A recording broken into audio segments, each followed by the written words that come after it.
Les amis, bienvenue, j'espère que vous allez tous très bien et très content de vous retrouver pour ce nouvel épisode de Côté Mondial, le deuxième de la journée, jour 4 de Coupe du Monde, et un match assez bizarre, une journée assez bizarre depuis qu'on s'est vu, depuis la dernière fois, depuis notre analyse d'Allemagne-Japon et la fantastique victoire des Japonais.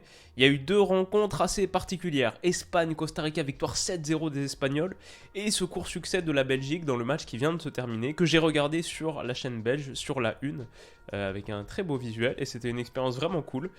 Je vais vous parler de tout ça, je vais revenir sur cette rencontre d'abord, où il y a eu pas mal d'éléments litigieux, vous dire ce que j'en pense. Je vous donnerai bien sûr ma note du match, comme je vous donnerai la note d'Espagne-Costa Rica. On voit la déception canadienne, ils ont fait un beau match, le match de Thibaut Courtois bien sûr qui mérite distinction. Et on finira en fin de vidéo avec mes pronos sponsorisés par BetClick. Vous avez accès à leur offre de bienvenue avec le code promo Willow. On est parti donc sur Canada-Belgique, Belgique-Canada. Je pense que ce qu'on a tous vu sur la première mi-temps notamment, c'est un très très bon match des Canadiens. Peut-être l'équipe la plus séduisante de ce groupe. Maroc-Croatie en début de journée, il y a des choses à corriger, je pense, pour avancer en huitième de finale. Le Canada, franchement, c'était assez excitant, je dirais. Sur la phase sans ballon, quasiment pressing individuel dans la moitié de terrain belge. Et je vais dire, c'est pas quasiment, c'est en fait sur la défense à 3 belge, le fameux 3-4-2-1 de Roberto Martinez. On voit les 3, on voit les 4, celui-ci ça va, il est pas trop caché. Vous voyez les 4 là. On a du coup Eustachio et Hutchinson qui prenaient Kevin De Bruyne et Witsel, ou Tillmans qui était peut-être quelque part, qui montait peut-être pour compenser le décrochage de Kevin De Bruyne. On avait Buchanan, Hoylett et Davies qui allaient couvrir les trois centraux canadiens. Et on avait du coup Laria qui fait un super match, j'ai trouvé, sur le côté, et Alphonso Davies, qui était dans un rôle de piston gauche sans ballon, mais en fait c'était difficile de déterminer réellement son positionnement. Moi j'ai passé tout le début de match à me dire, mais attends, il joue comment ce Canada que j'avais analysé pendant tellement d'heures, qui joue en 4-2-2-2 avec Davies et Buchanan sur les ailes, mais en fait ils étaient totalement calqués sur le système belge pour être en individuel dans leur moitié. Et ça payait, franchement, ils récupéraient beaucoup de ballons hauts, très très osé et courageux comme approche. Ici typiquement, la Belgique a beaucoup de mal à se sortir à la relance. Et ça atterrit sur, je pense que c'est Kamal Miller ici, qui bénéficie pas de son avantage, qui va l'expédier un petit peu dans les nuages, mais le Canada récupérait des ballons hauts et intéressants.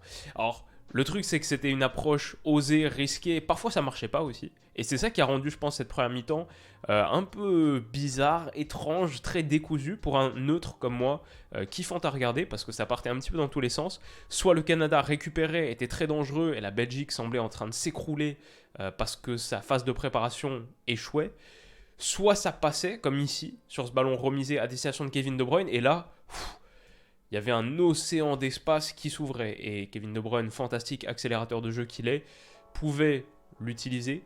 Peut-être le truc, c'est que j'ai trouvé que dans certains choix, ce Kevin De Bruyne que j'adore, qui est un de mes joueurs préférés des 10 dernières années, je l'ai trouvé un peu en manque d'inspiration sur ses choix. Ici, je trouve que jouer ici à destination d'Eden Hazard dans ce petit espace, c'est peut-être moins bien vu que de continuer à conduire pour fixer ici Vitoria et profiter de l'appel de l'autre côté et de la supériorité numérique que va amener Tillmans ici. En plus, c'est pas comme si c'était le gars là qui chassait, c'était Alphonso Davies. C'est Eustachio qui est pas un monstre de vitesse. À la rigueur, je comprends, hein, si c'est Alphonso Davies qui est là, tu peux te dire que si c'est Alphonso Davies qui est là, il a un avantage sur le gars qui est là. Ça reste Alphonso Davies, mais en l'occurrence, non, du coup, je trouvais que typiquement ça c'était une transition offensive ou une attaque rapide, pardon. Une préparation et attaque rapide dans le grand espace qui était mal exploitée par Kevin De Bruyne. C'est dommage. Le Canada, sur cette première mi-temps, a eu plusieurs grosses situations. Une ici de Tejon Buchanan, cette frappe, quand je dis grosse situation, elle amène une grosse situation parce qu'elle est touchée de la main ici. Et ça provoque un penalty. Yannick Ferreira Carrasco, la petite mimine qui sort, celle d'Alderweireld ou de Vertonghen ici, qui était pas loin aussi, Vertonghen. Ça fait penalty. Ce gars-là, je sais pas si vous vous en souvenez, on avait débriefé le match pendant la Coupe d'Afrique en janvier dernier. On va y revenir, c'est le gars qui siffle la fin du match à la 85e minute. Il a été au centre de plusieurs controverses.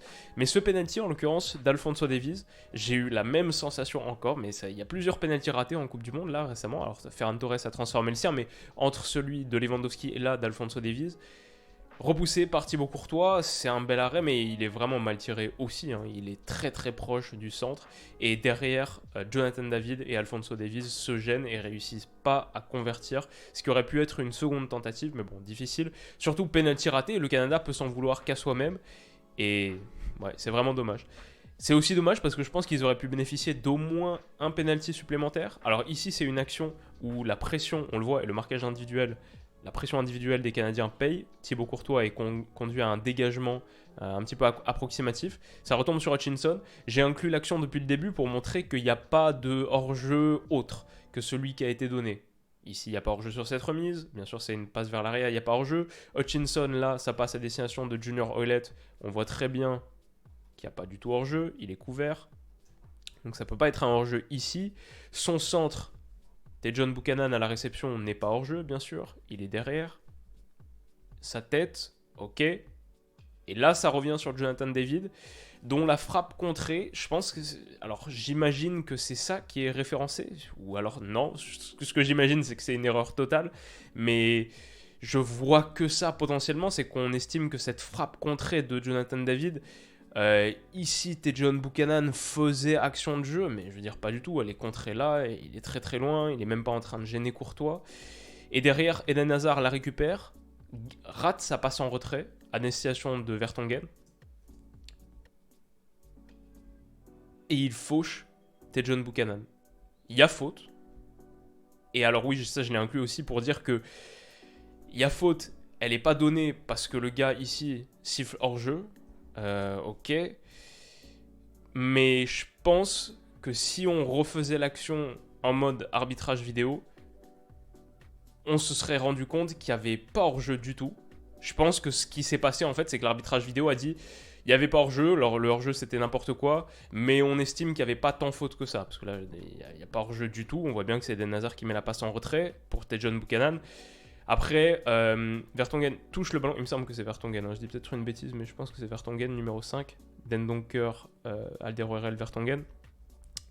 Le pied sur la cheville, il touche un petit peu le ballon, c'est vrai, mais ensuite Buchanan se fait sauter, donc bon, un peu dur, mais j'imagine que l'arbitre estime que c'était pas une erreur flagrante, etc. Et tout ce que je voulais dire par rapport à ça, c'est que si l'action est laissée telle quelle, si l'arbitre revient et dit ah non, en fait le hors-jeu c'était n'importe quoi, et bah heureusement que Thibaut Courtois la sort. Hein. Heureusement que Thibaut Courtois la sort et personne n'y a fait attention, ça, mais sur la reprise de Jonathan David, il sort encore un top arrêt. Et si ça va au fond et que derrière c'est annulé pour hors-jeu, bah ouais, tu checkes la vidéo et tu te rends compte, mais il n'y a pas du tout hors-jeu en fait. Et ça fait 1-0 pour le Canada ici. Donc le Canada a eu ses occasions, ça pour moi, grosso modo, ça aurait dû être un penalty, ça l'a pas été. Et ça, je pense, 20 minutes plus tard, c'est aussi un penalty. Alors je suis d'accord, Laria, qui a fait un super match, tend un peu la patte ici, au moment où il dépasse Witsel, et du coup, il se fait faucher. Mais donc tu peux dire oui c'est intentionnel, etc. Mais la réalité c'est que ça fait partie du jeu aussi. Et Witsel, lui, il intervient sans toucher le ballon et il fait tomber le vis-à-vis en pleine surface qui avait pris l'avantage sur lui grâce à une accélération, un dribble. Donc si ça c'est pas penalty, je comprends que c'est finement joué, c'est un peu malin, malicieux peut-être à la rigueur pour jouer par Laria. Mais si ça c'est pas penalty, je sais pas ce qu'il y en avait du coup de check, possible penalty, ils sont quand même allés à la vidéo regarder et non, ils ont pas appelé l'arbitre. Donc on rappelle que c'est ce gars-là. Alors à la rigueur sur l'action précédente, c'est l'arbitre de touche, là c'est la VAR, donc peut-être même c'est même pas tant de sa faute que ça, mais ça a bien fait réagir Pierluigi Collina en tribune, le grand boss de l'arbitrage désormais auprès de la FIFA. C'était une mi-temps où les Canadiens peuvent s'estimer lésés, je pense. En même temps, une mi-temps où les Canadiens ont eu leur grosse occasion sur penalty et d'autres sur lesquels on va revenir.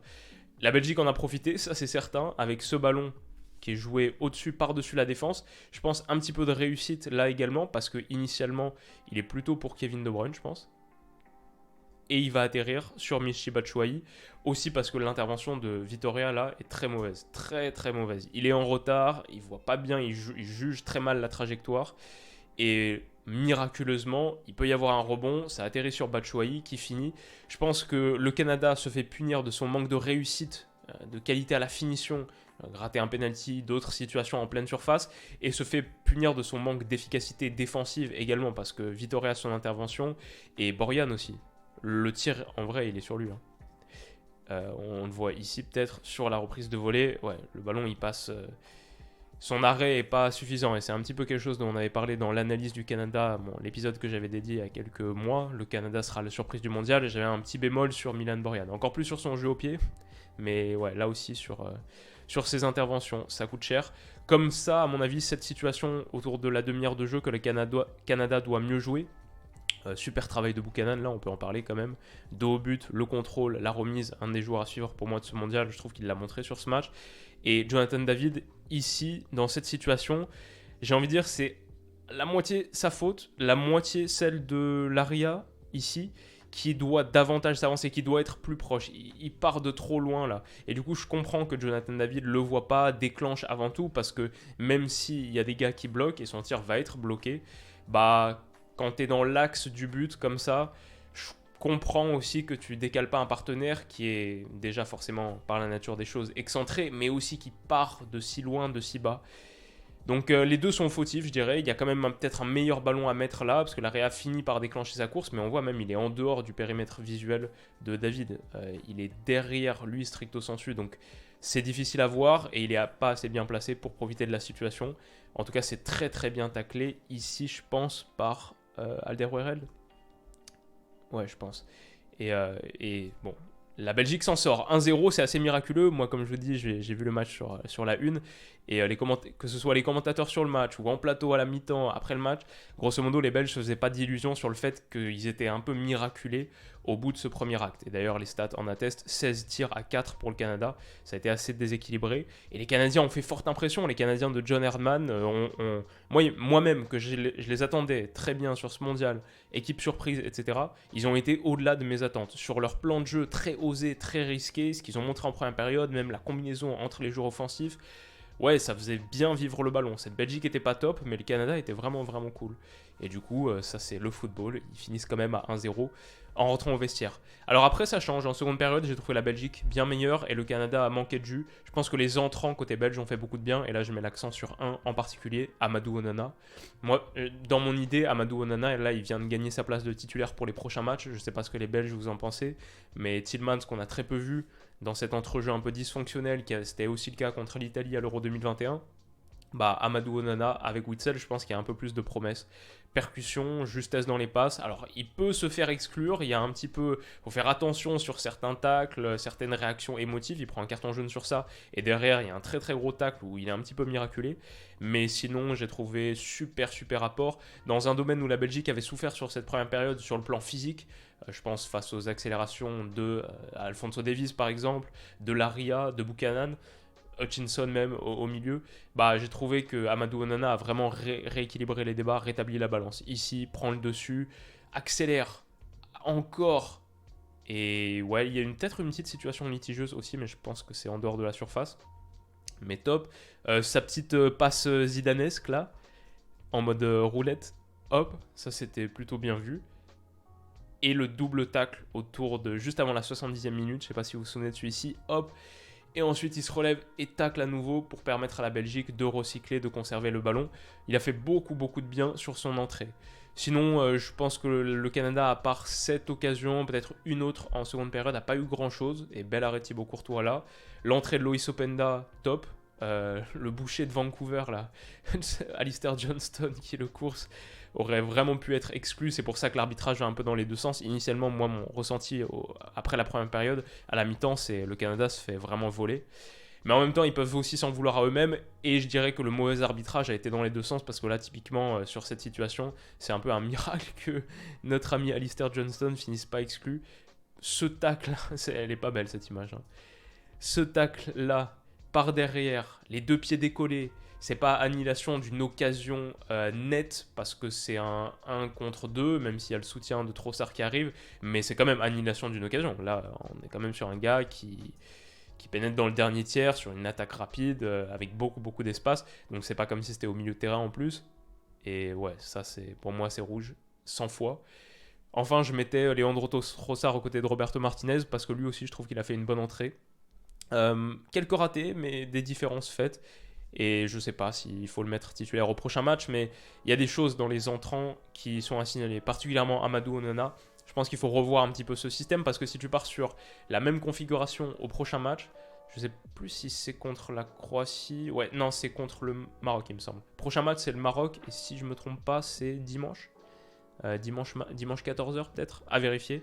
Mais si tu pars sur la même configuration, je pense qu'il ne faut pas s'attendre à un miracle à nouveau. Parce que la Belgique est quand même assez heureuse de rentrer au vestiaire à 1-0 et de s'offrir cette seconde chance en seconde période. Je pense qu'il faut partir direct, par exemple, avec un Amadou Onana titulaire. Donc voilà, le Canada, c'est vraiment dommage pour eux. C'est aussi l'apprentissage du haut niveau. Ça faisait longtemps qu'ils n'étaient pas en Coupe du Monde. Et là, ils payent leur manque d'efficacité. Mais je pense que John Herdman peut être fier, grosso modo, de ce qu'ils ont produit. Et ils ont encore leur carte à jouer dans ce groupe où, en plus, Croatie et Maroc ont fait match nul. Dans un match où aucun des deux ont été séduisants. Très gros match du Canada. La Belgique m'a pas convaincu, plus en seconde période. Et in fine, je ne sais pas si on peut dire qu'elle démérite tant que ça sa victoire. Parce que le Canada aurait dû aussi profiter de ces situations. Et en seconde période, les débats se rééquilibrent nettement. Mais voilà, ce gars-là, je pense, a fait beaucoup de bien. J'aimerais le voir titulaire au prochain match, si c'est pas clair. Ma note du match, du coup, ça monte pas si haut que ça. Parce que j'aurais aimé voir une meilleure Belgique pour que la note aille plus haut. Mais ce très bon Canada, puis ce match un peu foufou, débridé, qui allait un peu dans tous les sens. Il y a eu beaucoup d'espace, même si les équipes ne réussissaient pas toujours à en profiter. Ça fait que j'ai mis un petit 12 sur 20. C'est plutôt un bon match, j'ai passé une bonne soirée. Ça aurait pu être bien pire. Espagne, Costa Rica, alors ça c'est... Juste dans la foulée d'Allemagne et Japon, un autre match démentiel, victoire 7-0 des Espagnols. Là, mon idée, c'est est-ce que c'est eux les favoris de la Coupe du Monde? Vous savez, dans ma vidéo prono mondiale que j'ai sortie il y a quelques jours, je les voyais aller en finale. Parce que finalement, ils sont dans la foulée de leur Euro 2021 où ils étaient énormes, même en demi contre l'Italie. On s'en souvient peut-être moins bien, mais ils les avaient nettement dominés.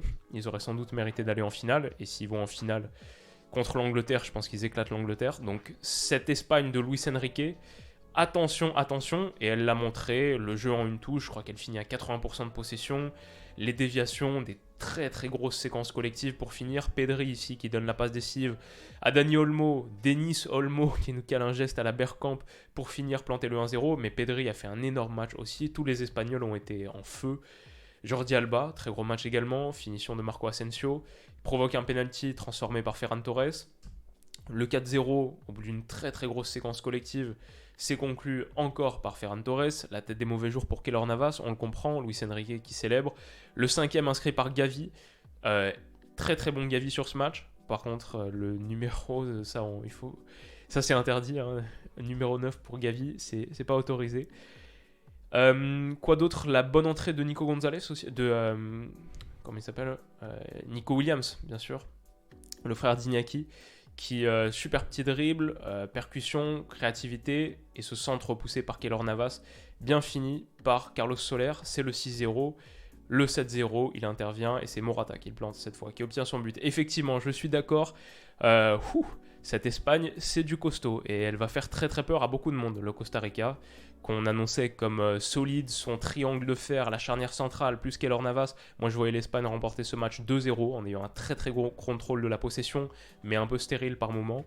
Bon, bah, c'est l'inverse de la stérilité. Ils ont fait totalement voler en éclats ce Costa Rica. Ma note, du coup, bah, c'est dur de monter trop parce que le suspense c'est très vite envolé et le Costa Rica, c'est très pauvre.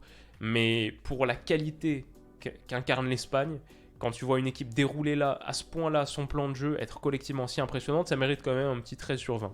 Je sais pas ce que vous en pensez, mais dites-moi vos notes en commentaire. On finit avec ma section prono, là je vais être assez rapide. Les matchs de demain, c'est une dinguerie absolue. Je crois qu'on a 4 matchs que j'attends avec... Pardon, je suis de plus en plus malade. 4 matchs que j'attends avec beaucoup d'impatience. Suisse-Cameroun, 11h, un autre match de francophonie. C'est comme Belgique-Canada, hein, de mi-francophonie. La Belgique n'est pas totalement francophone, le Canada non plus, la Suisse non plus et le Cameroun non plus. Mais ce Suisse-Cameroun de 11h, la Suisse, j'ai vraiment hâte de la voir. Le Cameroun de Samuel Eto'o qui prédit une finale Cameroun-Maroc, c'est bon, de grandes paroles. Place aux actes maintenant. Super petit match de 11h. Uruguay, Corée du Sud, l'Uruguay de Fede Valverde, de Bentancur, la paire au milieu de terrain, l'Uruguay de Araujo s'il est remis, bien sûr, de, comment il s'appelle, notre ami Darwin Núñez, Luis Suarez, Godin qui sont toujours là, contre la Corée du Sud, de Heung-min Son, de Kim Min-jae. Est-ce que, après les échecs asiatiques du Qatar, de l'Iran, mais les retournements de situation extraordinaires de l'Arabie Saoudite et du Japon. Dans quel sens ira la Corée du Sud? Fascinant. Portugal-Ghana, tout ce qui est autour du Portugal, c'est forcément hyper intéressant. Cet effectif, il est incroyable, mais est-ce que ça peut produire quelque chose? Cristiano Ronaldo, ses premiers pas dans ce mondial. Contre le Ghana, dénaturalisé, qui a un effectif très riche individuellement, mais à voir aussi. Et Brésil-Serbie, peut-être le meilleur match de tous pour conclure, l'entrée du Brésil, de Neymar, mais de cette furie offensive, contre la Serbie, de Tadic, Vlahovic, Mitrovic, le 1-2, à voir si Vlahovic et Mitrovic sont remis totalement prêts, mais cette Serbie, on en parle depuis un moment, je l'ai mis dans mes 10 équipes à suivre, comme j'ai mis le Ghana, comme j'ai mis l'Uruguay, comme j'ai mis la Suisse, et Cameroun, Brésil, Portugal ont leur épisode de mondial qui leur est consacré. Il y a juste la Corée du Sud finalement que j'ai inclus à la toute fin de mes 10 équipes à suivre en mode mention complémentaire. Mais voilà, toutes ces équipes, j'ai trop hâte de les voir depuis un moment. Donc, mes pronos, tout ça pour dire, mes pronos avec mon partenaire BetClick, vous avez accès à leur offre de bienvenue jusqu'à 100 € remboursés sur votre premier pari s'il est perdant, en free bet, donc en crédit de jeu non retirable. C'est accessible avec le code promo Willou qui me rémunère. Chaque utilisation me rémunère, ça m'aide beaucoup. Et n'hésitez pas si vous avez prévu de parier, mais si vous avez prévu de parier, sachez évidemment que c'est interdit aux mineurs, que jouer comporte des risques. Et soyez responsable dans votre pratique du pari sportif que des petites sommes. On a vu sur ces matchs de Coupe du Monde à quel point l'incertitude règne. Je pense que les bookmakers s'en mettent plein les poches parce qu'il y a beaucoup de surprises. Qui a mis dans son combiné victoire de l'Arabie Saoudite? Par contre, qui a mis dans son combiné victoire de l'Argentine? Bref, tout ça pour dire, très difficile d'être successful sur les paris sportifs en général et en particulier en Coupe du Monde. Mais donc, mon petit prono, c'est quand même la victoire de la Suisse. Je pense que la Suisse va dérouler contre le Cameroun. Cameroun que je vois avoir des forces, mais aussi beaucoup de lacunes. J'espère me tromper en vrai. J'aime bien ce Cameroun, je l'avais bien aimé à la CAN. Mais j'aime bien cette Suisse aussi. Donc je vois plutôt la Suisse. Uruguay, Corée du Sud, c'est mon petit pari, on parie sur l'Asie en ce moment. Et du coup, j'ai mis plutôt nul. Mais attention à l'Uruguay. C'est juste la Corée du Sud me semble solide également. Mais cet Uruguay est vraiment une top équipe à suivre. Je regarderai ce match avec beaucoup de plaisir. Portugal-Ghana, là je pars quand même sur le Portugal. Je pense le Ghana, alors bon, on verra. Mais dans mon esprit, la naturalisation, etc., je ne sais pas si ça va prendre. Et je vois une des équipes les plus faibles du mondial. Je vois la dernière équipe de ce groupe. Jusqu'à ce que demain, ils tapent le Portugal de 2-0. Mais je vois plutôt le Portugal. Et enfin, Brésil-Serbie, ça c'est le pari très osé. Le truc, c'est que ce Brésil, c'est un peu l'inconnu. Offensivement, impressionnant, extraordinaire. Ce système, j'imagine, en Casemiro en tant que seul milieu défensif. Et après, tu as 5 offensifs. Richarlison, Vinicius, Rafinha, Neymar, Paqueta, s'ils sont tous remis, ce qui n'est pas certain. Peut-être t'équilibres avec Eder Militao, latéral droit. Mais ouais, ça peut partir dans tous les sens. Et peut-être que pour un premier match, ce Brésil ne sera pas encore chaud. Mais bon, comme vous le voyez, c'est très risqué. C'est à 4,55. Et c'est pour être joueur aussi que je mets ça. Voilà. Je vous remercie une autre fois. Là, cette fois, j'ai actualisé le compteur d'abonnés. Je vous remerciais hier, je crois, pour les 500 000. On est déjà à 502 000. Ça monte, ça grimpe à une vitesse extraordinaire. Si vous voulez faire partie de cette aventure Coupe du Monde, suivre toutes mes vidéos de Coupe du Monde, Côté Mondial, la série au quotidien où il y a au moins une vidéo par jour et souvent 2, n'hésitez pas à vous abonner à la chaîne. Ça me fera très plaisir. On se retrouve très vite dès demain pour la et les prochaines vidéos. Prenez soin de vous et passez une excellente soirée. À demain. Bisous.